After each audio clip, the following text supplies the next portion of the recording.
We spent several months trying to find the right concept for The Force Unleashed, and once we kind of hit on this idea of you being Darth Vader's secret apprentice and having these over-the-top force powers, and George signed off on that, we had an even bigger challenge ahead of us, and that was figuring out how are we actually going to bring that vision to life. The power of the next-gen systems has allowed us to integrate 3 very complex and robust simulation technologies into The Force Unleashed. Havoc is a technology that we used for our underlying physics system. It's a very robust physics engine that allows us to move a great number of objects on the screen at any given time. That's one part of the 3 different physics simulations that we're bringing to bear on The Force Unleashed.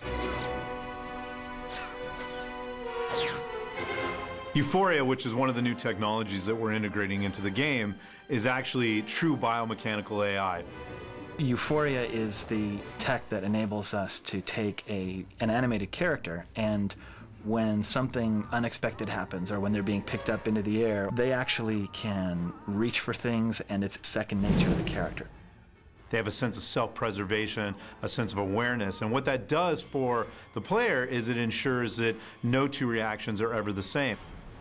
If you're using the Force to grab a crate and you want to slam it into a Stormtrooper's face, for instance, what's he going to do? Well, he has Euphoria, which is behavioral AI. So he could duck the crate, he could dive out of the way of the crate, he might even grab onto the crate. You never know how they're going to react, you just know that they are going to react. The other new technology that we've integrated into The Force Unleashed is digital molecular matter, or DMM.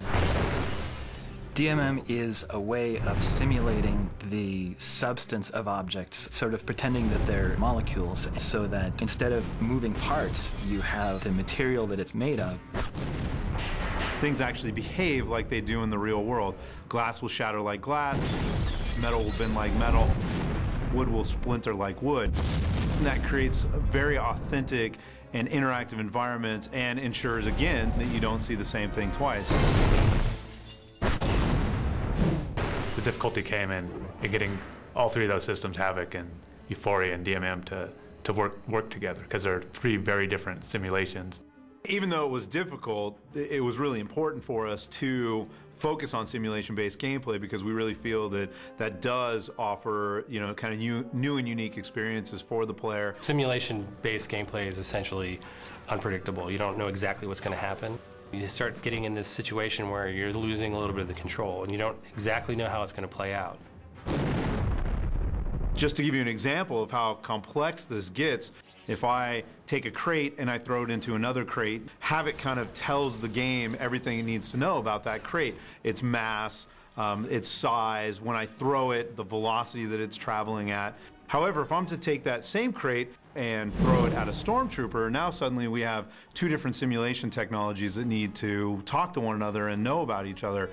The crate, which is Havoc, needs to slam into a Stormtrooper who's infused with Euphoria. And now that character with Euphoria needs to know how fast that crate was moving, what direction it was coming, the velocity, the size of the crate, the weight of the crate, all the different things that kind of a normal physics simulation would need to know. Then you can also imagine even more complex scenarios, things that happen every day in our game. What if I take that same crate and the Stormtrooper grabs onto the crate and I throw both of those into the plate glass window at the same time? We've got all 3 now talking to each other. It's been a huge, huge challenge to get those 3 simulation technologies to talk to one another, but now that we have it working, it is resulting in new and surprising and unexpected things.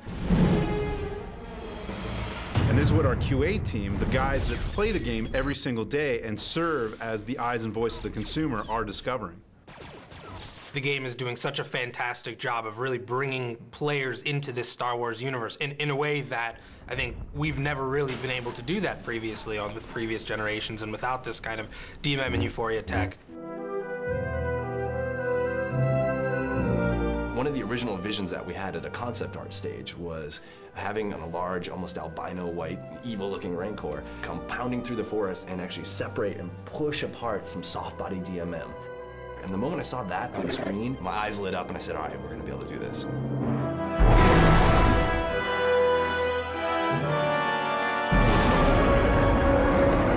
We're at a point right now where all these kind of pieces of the game are coming together, and it is creating this really kind of cohesive, authentic Star Wars experience. When the player steps into that world, this is going to be the first time that they stop and go, oh, I'm in Star Wars. I think there's just a ton of moments in this game where you kind of play and you get this really full kind of idea of what the Force is.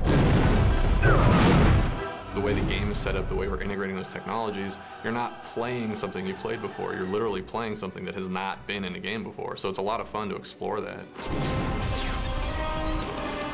I think that when you finally pick up the controller and you're actually immersed in this game, you're going to feel like you are in the Star Wars galaxy, that you are inhabiting this character of Darth Vader's secret apprentice. And that's an end result of us bringing together all these technologies and all the hard work of so many different team members and so many different disciplines.